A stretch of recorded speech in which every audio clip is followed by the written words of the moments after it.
जय हिंद दोस्तों, आशा करता हूँ कि आप सब लोग बेहतर होंगे। श्री वशिष्ठ अकेडमी के इस ऑनलाइन लेक्चर श्रृंखला में मैं पंकज शर्मा आप सभी का बहुत-बहुत स्वागत करता हूँ। दोस्तों आज फिर डिस्कस करूँगा करंट अफेयर से संबंधित कुछ इम्पोर्टेंट टॉपिक्स को। तो चलिए शुरू कीजिए मेरे साथ करंट अफेयर की आपकी तैयारी ताकि कोई भी एग्ज़ाम आपकी ना छूट पाए। तो आज का जो आपका पहला टॉपिक है दोस्तों वो है पद्मा सचदेव। पद्मा सचदेव जी का हाल ही में 81 वर्ष की उम्र में निधन हो गया है।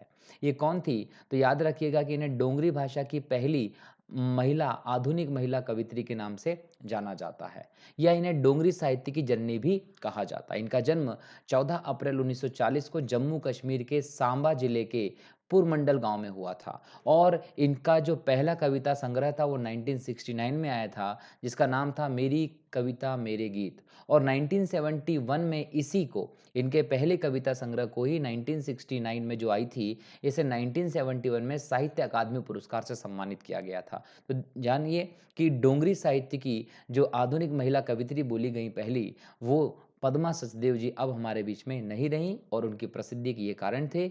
इसके अलावा दोस्तों 2015 में कब 2015 में इनकी आत्मकथा का नाम क्या था? बूंदी बावरी। याद रखिएगा एग्जाम में ऐसे क्वेश्चंस भी आते हैं कि बूंदी बावरी किसकी आत्मकथा थी? तो ऐसे क्वेश्चंस का उत्तर आपको यहाँ ज़रूर मिल रहा है कि 2015 में इन्हें इनकी आत्मकथा बूंदी बावरी के लिए पद्मश्री पुरस्कार भी दिया और सरस्वती सम्मान से सम्मानित भी किया था। इसके अलावा दोस्तों याद रखिएगा कि 2019 में ही साहित्य के क्षेत्र में इनके योगदान को देखते हुए, इनकी आजीवन उपलब्धि को देखते हुए इन्हें लाइफ टाइम अचीवमेंट पुरस्कार के तहत प्रतिष्ठित साहित्य अकादमी फेलोशिप भी मिली थी। इसके साथ ही साथ 2007-2008 में दोस्तों हमें देखने को मिलता है कि मध्य प्रदेश सरकार ने भी इन्हें इनकी कविताओं के लिए कबीर सम्मान से सम्मानित किया था। ठीक है? अच्छा, इनकी अब तक कई सारी किताबें भी आ चुकी हैं। एग्ज़ाम में कभी-कभी एग्ज़ाम में क्वेश्चन्स आपको देखने को मिलते हैं कि ये किताब किस राइटर की है, किस लेखक की किताबें हैं। तो ऐसे में ये यदि हम आधुनिक समय में बात करें, तो ये आधुनिक महिला कवियत्री रही हैं डोगरी भाषा की प्रथम। तो इनकी जो इम्पोर्टेंट बोल सकते हैं कृतियाँ हैं, इनकी किताबें हैं, वो आपसे ज़रूर एग्ज़ाम में पूछी जा सकती हैं। तो यहाँ पर याद रखिएगा कि इनकी कई सारी किताबें प्रकाशित हुई थी, जिसमें इनके तवी थे चानहन अर्थात नदियाँ तवी और चिनाब 1976 में ये जो इनकी लिखी हुई किताब थी। इसके अलावा नहेरियान गलियाँ मतलब डार्क लेन 1982 ये भी लिखी थी। उत्तर वाहिनी 1992 में लिखी थी, ये किताबें इनकी प्रमुख थी, ठीक है? तो ये पद्मा सचदेव जी के बारे में कुछ इंपॉर्टेंट फैक्ट्स मैंने आप लोगों से डिस्कस किए। चलिए अब बात करते हैं अगले टॉपिक की। अगला टॉपिक है आपका लक्षद्वीप में वाटर विला परियोजना। दोस्तों याद रखना है कि लक्षद्वीप जो है यहाँ पर्यटन के विकास के लिए, पर्यटन के विकास के साथ-साथ सामुद्री आर्थिक विकास के लिए एक इम्पोर्टेंट योजना के तौर पर वाटर विला परियोजना शुरू की गई है। ये परियोजना जो है वो जल्द ही 3 प्रियम मालदीव शैल वाटर विला विकसित करने की है। इसमें दोस्तों याद रखिएगा कि 3 प्रीमियम परियोजनाएँ हैं। इसमें कदमत, मिनिकॉय और सुहेली द्वीपों। याद रखिएगा कदमत, मिनिकॉय और सुहेली द्वीपों पर ये वाटर विला विकसित करने की योजना है, ठीक है? जिससे निश्चित तौर पर लक्षद्वीप में पर्यटन को भी बढ़ावा मिलेगा और समुद्री आर्थिक विकास को भी यहाँ पर आपको बढ़ावा देखने को मिलेगा। अगला आपका दोस्तों टॉपिक है उत्तराखंड भूकंप अलर्ट ऐप। उत्तराखंड भारत का एक ऐसा राज्य बन गया जिसने अपनी तरीके का भूकंप अलर्ट के लिए एक पहला ऐप जारी कर दिया है। ये ऐप जो है ये भारतीय प्रौद्योगिकी संस्थान रुड़की आईआईटीआर जो है इसने बनाया है। ये लॉन्च उत्तराखंड भूकंप अलर्ट ऐप जिसे कहा गया ये हाल ही में लॉन्च किया और ये भारत का पहला भूकंप पूर्व चेतावनी देने वाला मोबाइल ऐप है। ये ध्यान रखेंगे क्वेश्चन आ सकता है। इसके बारे में दोस्तों याद रखिएगा कि यहाँ हम बात करते हैं कि भूकंप पूर्व चेतावनी प्रणाली जो होती है, वो उसके अंतर्गत कहीं न कहीं इस ऐप में भी जानकारी दी जाएगी। ऐसी प्रणाली होती है भूकंप पूर्व चेतावनी प्रणाली, जो भूकंप की शुरुआत का पता लगा सकती है और हमें चेतावनी जारी कर सकती है कि भूकंप आने वाला है।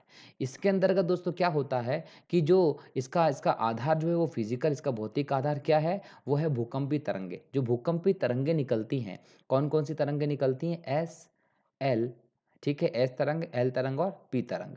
प्राइमरी वेव्स, सेकेंडरी वेव्स और बोल सकते हैं सरफेस वेव्स जिसे कहा जाता है।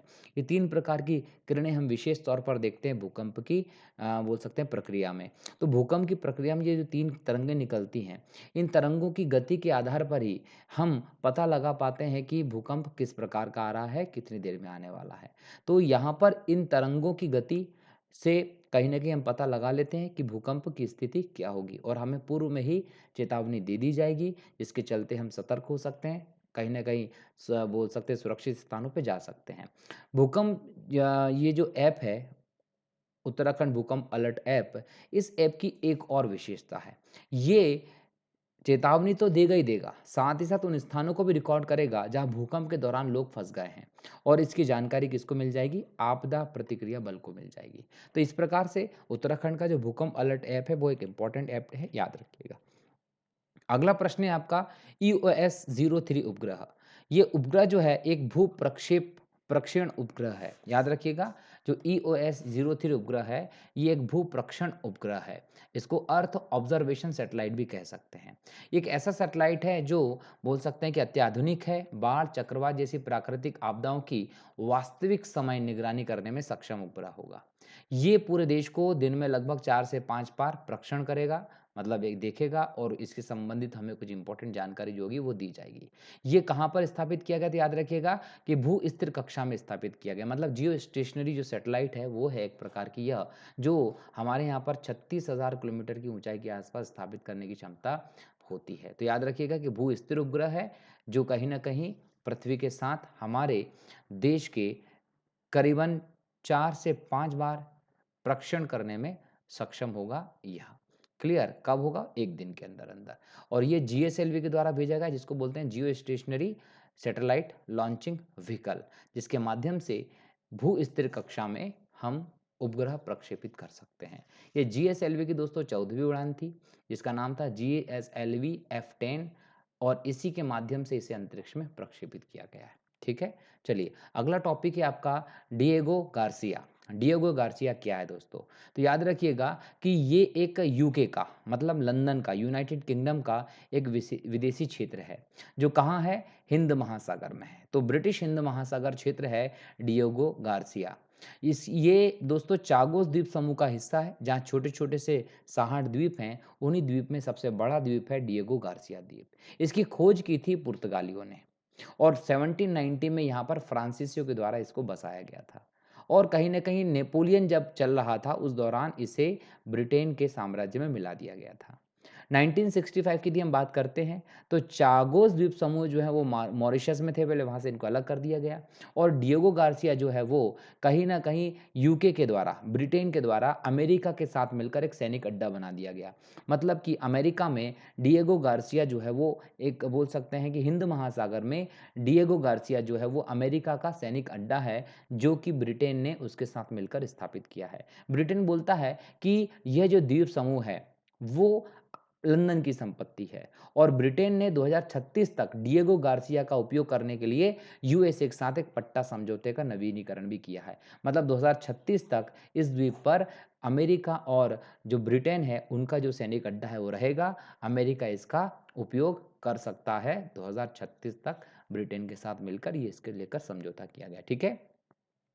ऐसा ही एक और द्वीप है जिसको बोलते हैं अगलेगा द्वीप। दोस्तों अगलेगा द्वीप जो है वो भी हिंद महासागर में ही देखिए यहाँ पर आप देख सकते हैं ये अगलेगा द्वीप की स्थिति है और ये डिएगो गार्सिया की है।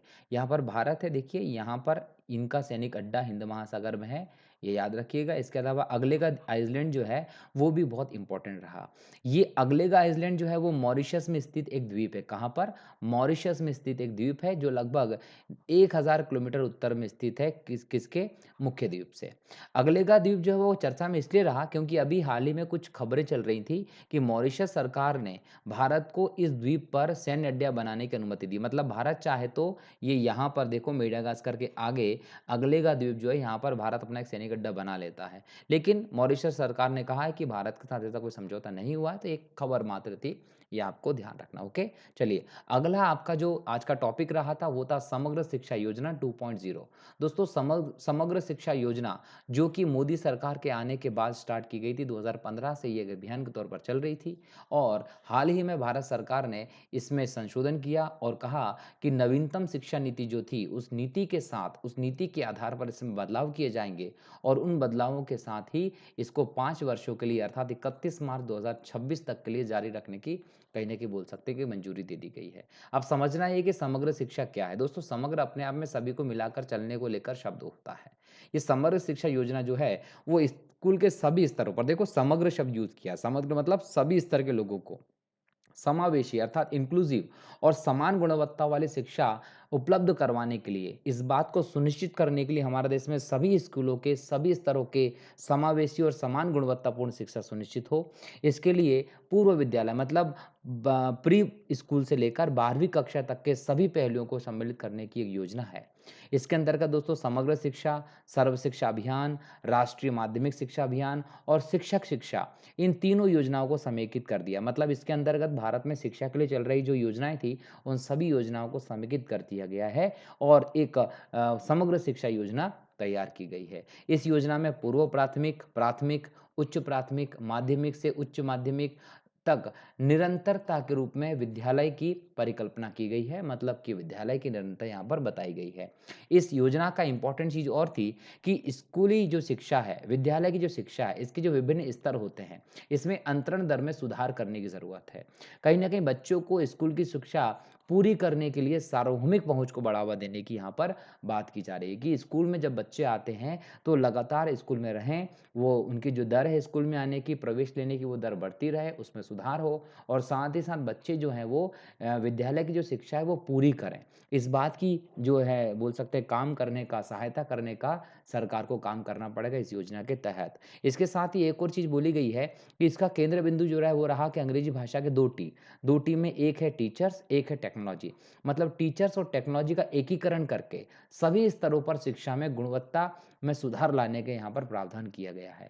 इस योजना का एक उद्देश्य ये भी है कि बच्चों को निःशुल्क शिक्षा और अनिवार्य शिक्षा का अधिकार जो है जिसको हम बोलते हैं राइट टू एजुकेशन, इसका जो अधिनियम 2009 में आया था, इसको भी कार्यान्वयन किया जाए और इसके कार्यान्वयन करने के लिए राज्यों की सहायता भी की जाए ताकि स्कूली शिक्षा का सुधार हो, विस्तार हो, सभी तक पहुँच हो और निरंतरता भी रहे ताकि बच्चे बीच में स्कूल ना छोड़ें, लगातार स्कूल जाते रहें और अपनी स्कूली शिक्षा को पूरा करें। क्लियर? अच्छा, ये जो योजना है समग्र शिक्षा योजना ये केंद्र प्रायोजित कार्यक्रम है मतलब सेंट्रल गवर्नमेंट की एक योजना है। इसमें केंद्र और राज्यों के बीच में एक सहमति बनी हुई है, जिसमें केंद्र जो है वो 60% वित्त का पोषण करता है और राज्यों को 40% इस योजना का खर्च उठाना पड़ता है। तो इस प्रकार से केंद्र प्रायोजित योजना है जो कि राज्य और केंद्र दोनों मिलकर 60-40 के रेशो में चलाते हैं, जिसका एक ही उद्देश्य है कि भारत में स्कूली शिक्षा को सुधारा जा सके। ठीक है दोस्तों?